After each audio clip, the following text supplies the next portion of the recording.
Y'all, this Erika Kirk Israeli honeypot story just got way more sinister. After I started doing some more digging, I had to do a follow-up. But before we get into it, make sure you like this video, make sure you share this video, make sure you subscribe, and make sure you follow. So we're going to double back and talk about Erika Kirk's parents. There have been two consistent narratives put out there about her parents. One, we don't really know who her dad was, at least we didn't. And two, her mother raised her all by herself. Oh, and probably the most important one, her parents were divorced, and that's the reason why she supposedly moved to Scottsdale, Arizona from Ohio. Now, the reason that everyone thought that this was true was because of words that came out of Erika's mouth, because the media in many publications also pushed this narrative and went along with it without questioning Erika or her family. Erika's parents are named Lori and Kent Fransvik. It is true that Erika's parents are divorced. It is also true that Erika and her mom Lori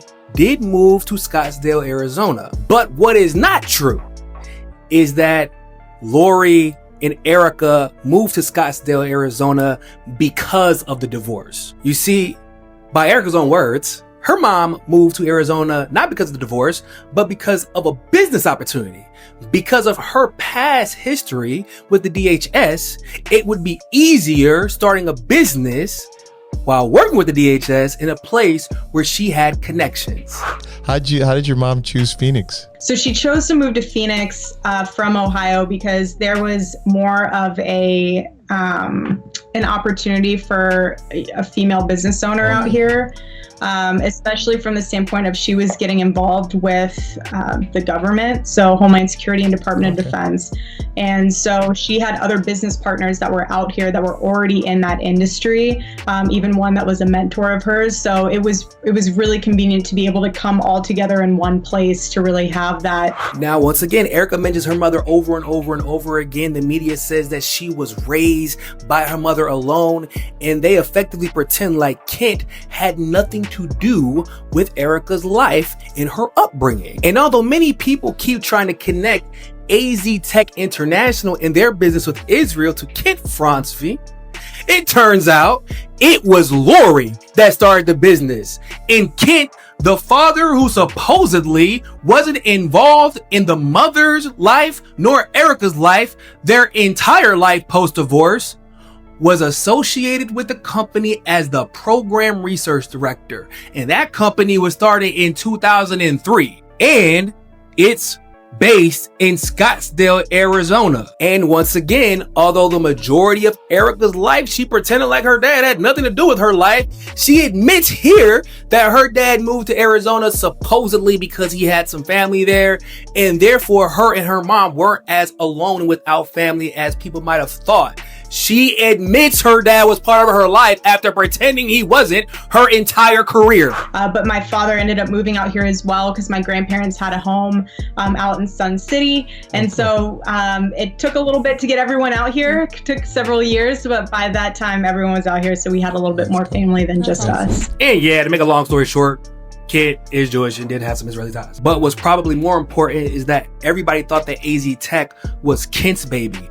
But in actuality, it was Lori's. Lori then created a subsidiary of AZ Tech called GTEK Industries, a security firm in which they work with the DOD, the NHS, and the intelligence community. And yes, people, your suspicions were correct. E3 Tech and AZ Tech was involved with the Iron Dome project via Raytheon. Oh, and multiple projects across the Department of Defense, the intelligence community, and the Department of Homeland Security, which is probably just as important, if not more important. Flashback. Remember in the first video how I was like, it's super weird how Erika Kirk was able to work with the US military in Romania, of all places, to start the Romanian Angels Adoption Service nonprofit organization. Starting to make a little bit more sense now. But speaking of the Romanian Angels in Erika Kirk, did you guys ever wonder how she became Miss Arizona? Well, despite never competing in a beauty pageant in her life, she woke up one day, received a letter in the mail, and was invited to compete in the competition and decided it was a good way to expand her evangelism and do the Lord's work. Now, any beauty pageant contestant can tell you, it's hard as shit to win a beauty pageant, even if you've been on the circuit your entire life, which most of these beauty queens have been. But Erika won on her first go. Wow, that's impressive and really coincidental. And then she did try to become Miss USA. She didn't place, but she got an opportunity that's worth more than any pageantry sash. You see, at the same time she was involved in this pageantry, and at the same time she was running a non-profit organization in Romania, she was also a talent director for Miss USA, which at the time was owned by none other than Donald J. Trump. You cannot make this up. So while Erika was a talent director for Donald Trump of all people, she was simultaneously somehow able to run a nonprofit organization in Romania, adopting little kids to random people. And allegedly those kids were being shipped off to like Israel, the UK, and other places. Now, that wouldn't be suspect in and of itself, but we can't necessarily accuse her of being directly involved. But there is that pesky little detail about the fact that she got help from soldiers that were working on a NATO base in Romania. And that NATO base just so happened to have a child brothel. And there's that pesky little fact that we don't actually know how involved the military was, because they decided to not document anything involving their involvement with that nonprofit organization. And if you know anything about the military or have served in the military, you know not documenting literally anything that any soldier does is a big ass no-no. But somehow she was able to get away with it. And yeah, Erika's mom all of a sudden decided she wanted nothing to do with this organization and tried to pretend like she had nothing to do with it. And I can see why, if you were recruiting soldiers from a military base that had a child brothel on it, and your nonprofit organization was right down the street. But like I said in my last video, it was a point of emphasis for Lori to brag about her co-founding this organization with Erika, which would make sense because Erika was basically a kid, a young adult, when this nonprofit in another country was founded. Oh, well, there's that in the fact that in the promotional video for the nonprofit, Lori's voice is literally the narrator. So there's that. I believe that we all have angels in our lives. And these are my little angels from Antonio Placement Center in Constanța, Romania. Our goal with the Romanian Angels Project was to show these children the true American heart during the holiday season. And what better way to do that than having our United States military personally deliver the gifts?